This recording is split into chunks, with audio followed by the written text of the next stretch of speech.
Oke, selamat berjumpa kembali wahai para pembelajar, masih dengan saya Agus Eko Madyo, The City Shape dan mata kuliah arsitektur kota. Nah, kita akan bicara tentang bagaimana cita-cita dalam membangun peradaban kota itu bisa menghasilkan bentuk-bentuk kota yang wow gitu ya, yang megah. Boy, wow itu nggak saintifik ya.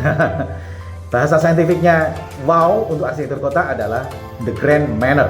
Wah, kota itu kelihatan megah. Mau tahu kan? Oke ya, nah, simak terus. Ketika Spiro Kostow bicara tentang grand manner, ada tiga hal yang ingin ia sampaikan. Yang pertama, preliminaries, ya, pengantar. Terus yang kedua adalah grand manner as theater, ya, ruang pertunjukan.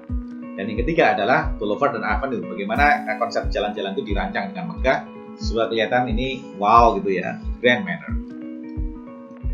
Nah, ini contohnya, saya mengambil kota Istanbul ya, di mana di kota ini sudah ada bangunan yang monumental namanya Hagia Sophia. Lalu ketika Utsmani masuk menaklukkan Konstantinopel, mengubahnya menjadi Istanbul, dibangun masjid yang tidak kalah megahnya, namanya Masjid Biru, Sultan Ahmed ya. Dan yang menarik adalah bahwa Sinan, arsitek yang merancang Masjid Biru ini, meletakkan masjid ini satu sumbu dengan Hagia Sophia. Sumbu yang memperkuat kekuatan kota ini ke arah Selat Bosporus.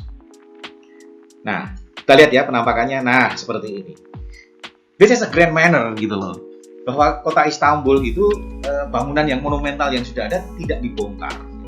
Meskipun dari kerajaan sebelumnya, tetapi dibangun bangunan yang lebih yang baru, yang tidak kalah megahnya. Karena menginterpret ini Blue Mosque ini luar biasa menginterpretasikan secara kreatif Hagia Sophia. Gitu. Dan diletakkan dengan luar biasa karena dia membuat sebuah sumbu yang memperkuat dominasi atau kekuatan dari Istanbul di Selat Bosporus, di mana di situ ada negara-negara yang besar yang ada di laut itu ya, seperti Rusia, Rumania, Bulgaria ya. Nah, ada lagi kota Isfahan ya yang punya grand manner namanya Maidan Ishah. Nah, ini cukup menarik karena ini sebenarnya kota baru ya, kota yang lama. Kalau Anda lihat gambar yang sebelah kiri itu ada kota lama yang ada di sebelah atas itu ya. Di situ ada Masjid Jame'. Nah, kemudian Sultan yang baru membangun kota di bawahnya di sebelah selatan, the city of Isfahan, dan dia membangun alun-alun yang disebut Maidan, dan ini megah sekali. Dan ada masjid baru namanya Masjid Ishah. Nah, yang cukup menarik adalah bahwa antara Masjid Jame' yang menjadi core atau inti dari Isfahan lama dengan Maidan Ishah yang menjadi Isfahan pada yang lebih baru gitu, terhubung dari sebuah jalan yang kemudian jadi covered street dan jadi pasar. Dan ini jadi sebuah grand manner juga, meskipun bazar ya, Isfahan bazar, tapi grand manner juga, dan grand manner ini dalam bentuk pasar. Nah, kembali ke Washington DC ya, lebih detail lagi nih, apa yang terjadi pada sumbu Washington DC. Namanya The Mall ya. Dan di sumbu ini, di lapangan terbuka ini, inaugurasi pelantikan Presiden Amerika yang terpilih ada di sini. Jadi ini sangat simbolis, sangat merepresentasikan kebanggaan bangsa Amerika. Sekali lagi, ada Capitol Hill yang ada di sebelah timur, kemudian ada White House, istana presiden yang ada di sebelah utara. Keduanya membuat sumbu ke arah Sungai Potomac, membentuk salib, In God We Trust ya, In God the American Trust gitu. Dan di antara sumbu-sumbu itu ada dua mausoleum yang dianggap makam orang yang paling berpengaruh di Amerika. Yang pertama adalah mausoleum dari Abraham Lincoln yang tewas karena dia anggap menentang menghapuskan perbudakan. Dan satu lagi adalah Thomas Jefferson. Dia sebetulnya pemikir ya, presiden Amerika setelah George Washington, tapi ini sebetulnya lebih pemikir karena kalau Pak George Washington itu jenderal tentara ya, lebih mengambil keputusan. Jefferson itu adalah intelektual, dialah pemikir konsep bagaimana negara Amerika itu sebaiknya maju dan berkembang. Ya, ini ibu kota baru, Malaysia, Ibu Trajaya ya. Grand manner-nya ditujukan dengan membuat sumbu yang mereka klaim sebagai sumbu yang terpanjang di dunia. Ya memang panjang sekali ya. Boulevardnya luar biasa panjang. Tapi memang pada masa itu Malaysia itu menjadi negara ingin jadi macan Asia ya, dan kekayaan dari perusahaan minyak mereka sangat luar biasa dalam mensupport kota baru ini, sehingga pada masa itu Putrajaya sangat confident sebagai ibu kota baru negara Malaysia. Nah, ini Jakarta, Indonesia ya. Kita nggak kalah ya. Pada masa lalu ini adalah ibu kota Hindia Belanda dan dianggap sebagai bandar raya terbesar di Asia pada waktunya. Nah, Grand Manor-nya juga ada, masih bisa kita lihat sekarang di Kota Lama Jakarta ya, di Kota Batavia. Itu, dan ini terhubung pada kanal pelabuhan Sunda Kelapa. Sisa-sisanya masih sisa-sisa Grand Manor pada Batavia masih bisa kita rasakan sekarang. Namun ketika Indonesia merdeka, para bapak bangsa kita ya, dan salah satunya jadi presiden pertama kita adalah seorang arsitek, Bung Karno, tidak mau ada di dalam dominasi dari penjajahan. Kemerdekaan kita kan semangatnya adalah menentang aneka penjajahan.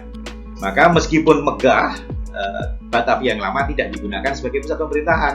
Namun kemudian Bung Karno dan kawan-kawan memilih menjadikan pusat ibu kota kita itu ada di sebelah selatan, yaitu di kawasan Tugu Monas. Istana Negara dipilih di situ dan ada sumbu baru yang dibentuk mulai dari Monas sampai ke Bundaran HI.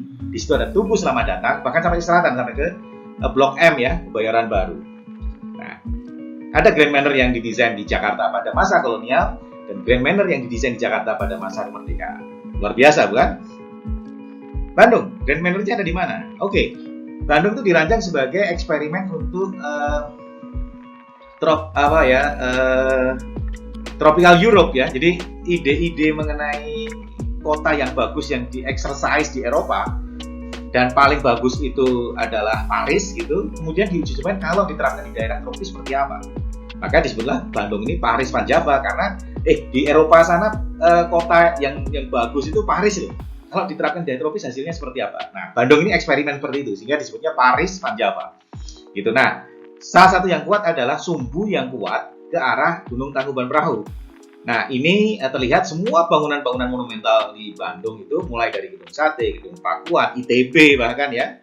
Kemudian mana lagi itu berbagai tempat yang lain ya. Itu semua mengarah pada Gunung Tangkuban Perahu. Jadi Gunung Tangkuban Perahu jadi sangat monumental bagi kota Bandung karena jalan-jalan yang utama di kota Bandung itu selalu menghadap pada gunung. Itu konsep Grand Manor yang diterapkan oleh arsitek-arsitek Eropa ketika merancang Bandung ya. Nah, kemudian wujud yang paling dekat untuk sebuah Grand Manor itu adalah Boulevard Avenue. Ya, ada Champs-Élysées di Paris dan ada Ramblas di Barcelona. Contoh-contoh yang paling terkenal. Indonesia punya Malioboro ya, dan ini sumbunya sangat kuat ya, sumbu kota di Jakarta. Mulai dari utara di Gunung Merapi, kemudian ada Tugu Pal Putih, kemudian ada Jalan Malioboro, lalu kemudian ada alun-alun utara, ada Keraton, alun-alun selatan, kemudian Panggung Krapyak ya, Pelengkung Gading, dan selatan terus sampai sana adalah Pantai Parangtritis. Itu dulu Malioboro itu kusut karena banyak parkir, banyak kaki lima, tapi sekarang mulai ditata sehingga kesan Grand Manor-nya semakin terasa. Bandung juga pernah punya Grand Manor ya. Ini tidak menghadap utara selatan tetapi lebih ke boulevard ya. Yaitu Jalan Pasteur karena luar biasa. Ini jalan sangat megah karena diapit secara rapat oleh pohon palem raja. Jadi waktu saya sempat berkendara di sini itu serasa ada di Eropa gitu ya. Sayang karena jembatan layang karakter boulevard seperti ini tidak bisa kita rasakan sekarang. Tapi jangan khawatir, Indonesia masih punya satu lagi, yaitu Jalan Ijen di Malang. Ya, jadi kalau Anda jalan-jalan di Ijen gitu, apalagi jalan kaki gitu, serasa tidak di Indonesia. Karena memang ini konsep tadi ya, tropical Europe ya. Jadi kota Eropa yang kalau di daerah tropis itu jadinya seperti apa. Nah, ini contohnya adalah Ijen di Malang. Nah, ITB juga punya boulevard ya. Ya, Jalan Ganesha itu adalah boulevard, itu adalah Grand Manor. Gitu. Nah, kita lihat ya, wah, masih kerasa betul kalau ada jalan di sini sekarang secara visual jauh lebih terasa karena didesain ulang ya. Menghadap Gunung Tangkuban Perahu, sumbunya kuat, ada pohon kenari kiri kanan, membuat Anda merasa something gitu ya ketika berjalan di area Boulevard ITB. Nah, pada masa lalu ya, meskipun belum didesain dengan baik, pohonnya juga belum tumbuh waktu masih awal gitu. Ini jadi jalan yang luar biasa ketika putra-putra terbaik dari Indonesia itu datang masuk ke jalan ini dan merasa bahwa saya adalah harapan bangsa. Jadi Boulevard ITB itu bukan sekedar bagus dari jalannya, tapi ada cita-cita yang terkandung di dalam jalan Boulevard ITB. Namun, apa yang terjadi saat ini? How about now? Katanya knowledge is power. Really? Gitu? Katanya mahasiswa ITB pinter. Tapi lihat bagaimana sumbu-sumbu megah yang sudah dirancang itu dirusak oleh, mohon maaf, mahasiswa itu sendiri. Lihat parkir motor. Kemudian lihat kaki lima. Gitu. Nah, Tentu ini jadi tanggung jawab moral bagi mahasiswa arsitektur yang punya pengetahuan bahwa ITB itu dirancang dengan konsep yang grande loh, yang megah, membuat kita bangga, dan bagaimana ilmu pengetahuan kita itu membuat kita lebih percaya diri sehingga kita bisa lebih punya manfaat yang lebih besar ke masyarakat. Maksud hanya karena pertimbangan pragmatis uang ya, mencari yang murah kayak gitu, nilai-nilai untuk menjadi mahasiswa yang percaya diri itu hilang. Ya, jadi problemnya adalah tidak semua mahasiswa ITB tahu konsep arsitektur kota, sehingga mahasiswa arsitektur yang belajar dengan arsitektur kota harus memberitahu teman-teman yang lain, ini loh ada sebuah Grand Manor, ada Boulevard di ITB yang seharusnya ini jadi cita-cita besar kita. Dan ini adalah kesimpulan ya. Berarti kalau saya sudah mau bilang kesimpulan, ini sudah pada akhir dari tayangan. Nah, kali ini kita sudah selesai pada ujung akhir tayangan tentang The City Shape. Ya, konsep The City Shape itu disusun oleh Pak Spiro Kostov, itu berasal dari historis ya, belajar dari peninggalan-peninggalan kota yang dibangun dari masa lalu, karena memang beliau adalah mendalami arsitektur kota dari aspek historis. Namun bukan berarti konsep-konsep dalam The City Shape itu tidak hadir dalam keseharian kita. Nah, setelah ini saya akan ajak Anda untuk jalan-jalan ya, melihat bagaimana konsep planned and unplanned city, organic patterns, the grid, city as diagram, dan the Grand Manor itu ternyata hadir dalam keseharian kita. Mari kita jalan-jalan ya. Ayo kita kemon.